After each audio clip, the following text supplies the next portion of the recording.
I'll put a dime on Seabiscuit and a nickel on American Farah. Let's say over 50 on the Seahawks-Eagles game and under 30 on the Nats-Astros for the win. Have you ever placed a wager on a sporting event?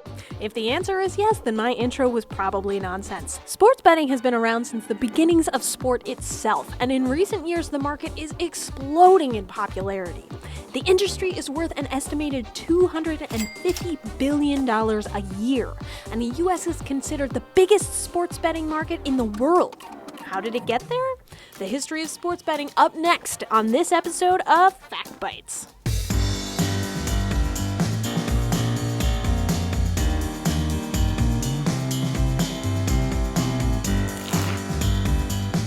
Before we jump into it, remember to hit that like and subscribe button so you're up to date every time Fact Bites uploads a new video. Today, sports gambling is available in many forms, from traditional casinos with sports books to racetracks to online gambling, which is becoming increasingly popular. Let's define what is sports gambling. Sports betting is essentially when you place a wager on the outcome of a game, match, or race. Thank you, Wikipedia. For the purposes of this definition, we're going to talk about legal sports gambling. Bets are placed through a sports book, whether in person or online. The book in sports book refers to the actual book that a person who takes wagers records and tracks bets. Generally, there are two types of bets placed on a sporting event: moneyline bets and spread betting. Moneyline is simple. You place a bet on Team A to beat Team B. If Team A wins, you win the bet. Spread betting is betting on the spread or line for an event. The spread is a number that bookmakers assign to an event based on the abilities of each team, their record, scoring history, etc. For example, say the New England Patriots are playing the Kansas City Chiefs. The spread is the Patriots by 3 points. That means if you bet on the Patriots to win, they must win by at least 3 points in order for you to win the bet. There's also over-under betting, which is betting on the total score of both teams combined. So for that Patriots-Chiefs game, if the over-under is 48.5 and you bet over, the combined score would have to be over 48.5 in order for you to win. If you bet under, you need the score to be under that number in order to win the bet. How either of these teams are going to score half a point is beyond me. So how did the US become the biggest sports betting market in the world? Well, oddly enough, until 2018, it was illegal in most states to bet on sporting events. This was because of the Professional and Amateur Sports Protection Act of 1992. It essentially outlawed sports betting, except in a few states where it was grandfathered in. These states included Delaware, Montana, Oregon, and of course, Nevada. These states had existing sports betting laws that were allowed to remain under the 1992 Act. In May of 2018, the Supreme Court ruled on a case involving New Jersey, which had challenged the Sports Betting Act, and surprise, Jersey won. While the court decision did not immediately make sports betting legal in all 50 states, it did give the states the green light to draft legislation if they wanted to legalize sports gambling. Only a month later, New Jersey legalized sports betting. Several other states have legalized some form of sports betting or are in the process of doing so. Online betting has been a big driver of this trend. Since the 2018 ruling, 11 states have legalized sports betting, and another 31 states have legislation in motion to legalize sports betting. So if sports betting is so popular, why did Congress enact the Sports Protection Act in the first place? In the early 90s, lawmakers held hearings and determined sports gambling and the integrity of sporting events were a huge problem. Professional sports leagues, namely the National Basketball Association, were against sports gambling, and the act, also referred to as the Bradley Act, was named after retired NBA player turned U.S. Senator Bill Bradley. Bradley, who interestingly enough represented New Jersey, introduced the act.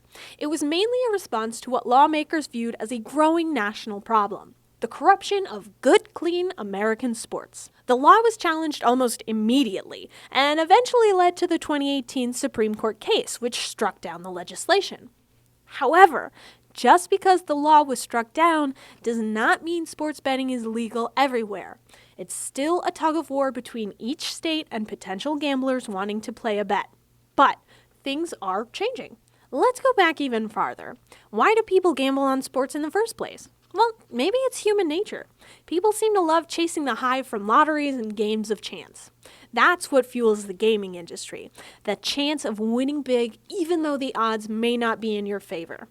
You could even say gambling is a part of the fabric of America.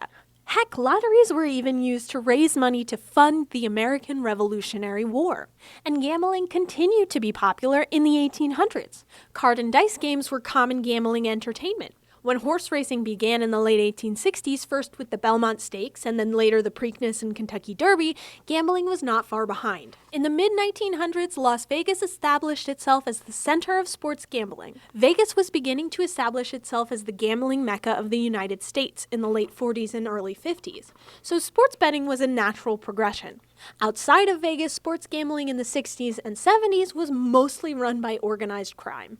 That's when lawmakers really started to notice and begin cracking down on gambling rings. Among the most well-known laws passed during this time was the Federal Wire Act of 1961, which banned the use of placing sports bets via wire transferred funds. Remember, this is the days before the internet and credit cards.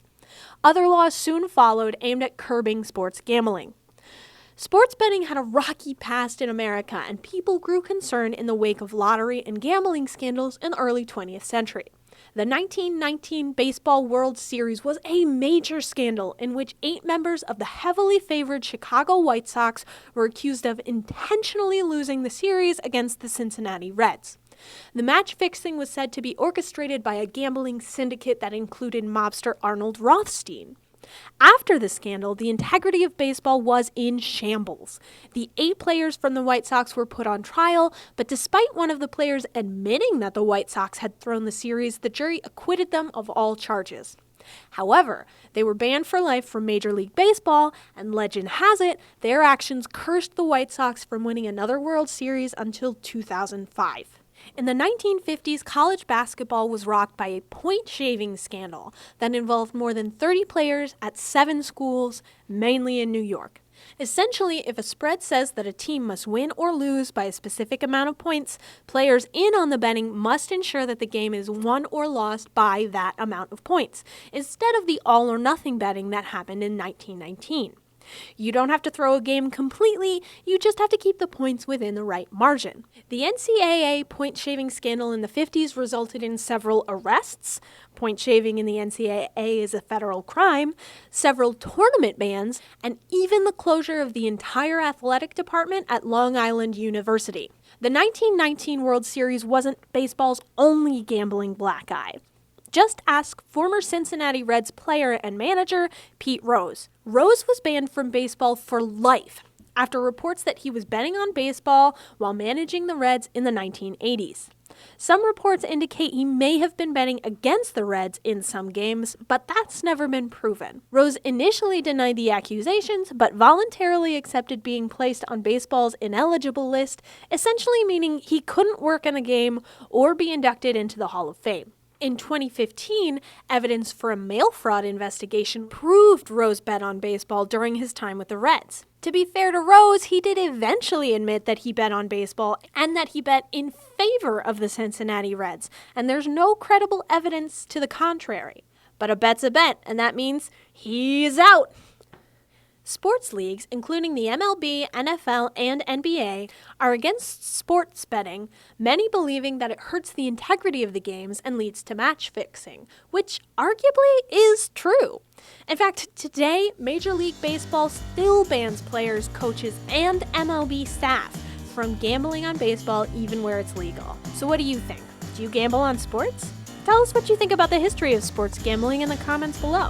And don't forget to hit like and subscribe so you can get notified whenever we release a new episode. Thanks for watching!